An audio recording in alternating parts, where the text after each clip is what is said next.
Simon & Schuster Audio presents The Memory Quilt, A Christmas Story for Our Times by T.D. Jakes. Read by CCH Pounder with a special introduction by the author.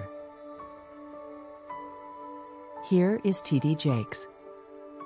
You know, when I think about my grandmother and many people like her who took pieces of garments that others would have thrown away and found them useful to building a quilt, I think I am saying by the metaphor of the quilt that everything that we go through in life, positive and negative, it should not be discarded, but that it can be woven into the fabric of who we are, and that we can be warmed by the experiences of our lives in a very powerful and rich way. And so we thought that the quilt would be a good metaphor from which to draw all of these different pieces, some biblical, some practical, some things that are inspirational, and some things that are tragedies that we survive, and stitch them together and then leave the reader warmed by the totality of the human experience.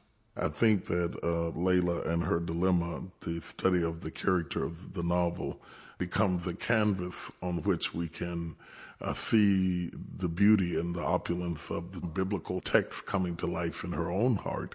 And similarly, the reader joins in and becomes a part of that quilt because they can look at their own situation like Lela does and walk away with a deeper understanding of how what went on with Mary is somehow similar or a source of inspiration, a conduit of expression for them in a very personal and meaningful way. It was my intent to bring Mary's story to life in Lela's predicament, but more importantly still to leave the reader with an opportunity to more deeply understand how, even though everything may not be ideal in our lives, that there is a takeaway message that is uplifting and inspirational. We have been through a very tempestuous year in this country. There are many people whose loved ones are in Afghanistan or in Iraq. Many people have had to downsize, move out of their homes and what have you. And because of the vicissitudes of the times in which we live today, many would conclude that there is nothing to celebrate about. And I think that by the time they read the novel, they will, like the characters in the novel, begin to realize that it is not so much what we have on us or what we wear, but it is what we have in us that makes us the great people that we really are.